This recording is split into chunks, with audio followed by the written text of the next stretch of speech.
So this is the hypocrisy here, the psychological hypocrisy of people who want to be kind, always take refugees, which is a nice thing to do. Let's not forget that, of course, people fleeing from wars, it is nice when another country offers them sanctuary. However, it's not really being kind to the women who are being raped systematically by these people coming over right now. In fact, it's the most horrific thing that can be done. This is now happening in Ireland. It makes sense. Ireland's a beautiful country. It's also a country with, I think, a lot of space. Is that right? It's quite, I mean, I looked at the map the other day. My whole life, I've gone through thinking Ireland and Northern Ireland together was this little sort of circle next to the triangle of Britain.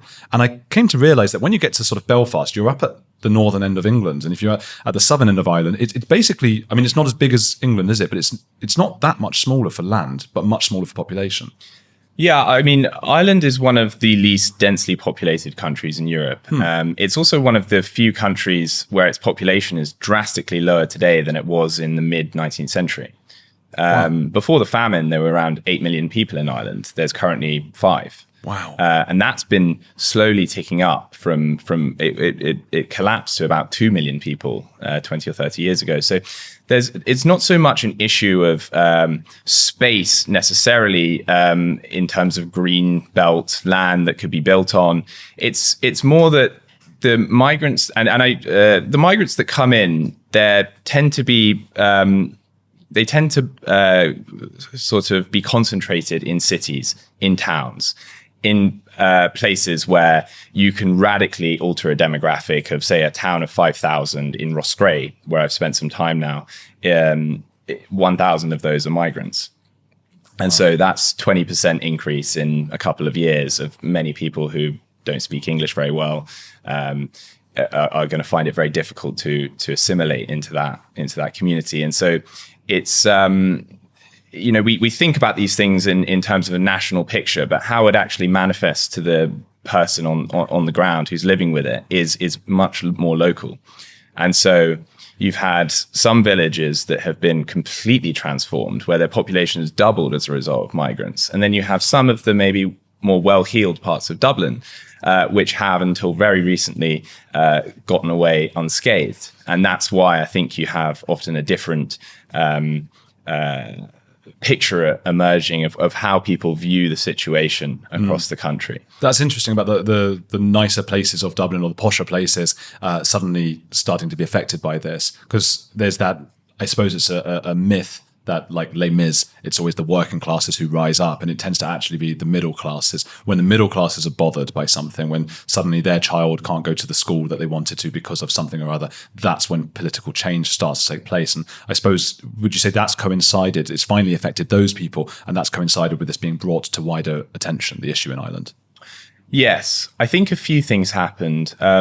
One, it was very easy to villainize the people who were rioting last November, because, to be honest, a lot of them were thugs, and it was senseless violence and opportunism. They were looting stores, the sort of things not too dissimilar from what we saw in the London riots.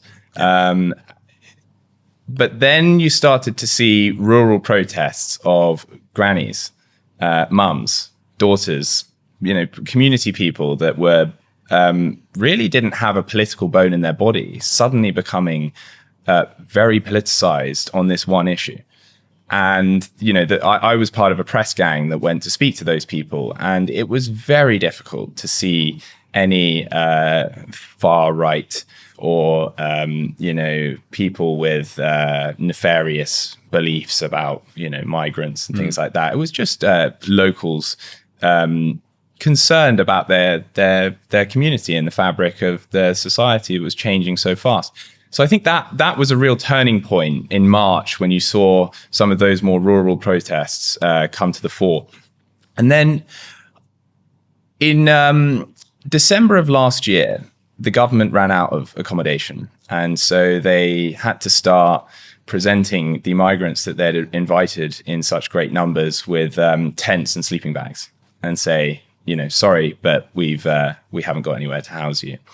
And so these asylum seekers started camping along, among other places, Dublin's Grand Canal, which is where the offices, the headquarters of many American tech firms like Facebook, Twitter, etc., are located. And so this was very embarrassing for Dublin as an international capital of commerce and tech. And you saw like vast Georgian roads that were some of the capital's finest streets becoming suddenly very claustrophobic. You'd have to step around people to get around these tents. It almost reminded me of the film Don't Look Up, where the meteorite's coming to Earth and everybody just says, don't look up, it's don't look down. That's the sort of measure of your political correctness, is the ability not to see what is right in front of you, and sometimes step in it because there were no toilets in those shanty towns, essentially. Gosh, yeah, I saw in your documentary for the Telegraph on YouTube, which was brilliant. You see what seems to be feces or something, and in one of the tents, I don't know if it's just mud, but the conditions they're living in, and it does recall San Francisco. I mean, you'd speak of the tech hub in that respect. This place that was just the bright lights, and everybody was so wonderful and quite smug, I would say, and self-righteous. And suddenly they've got this place where everybody's leaving and going to Texas or wherever because it's just fallen apart. And unfortunately, I mean, is that looking like the future for Dublin or for Ireland?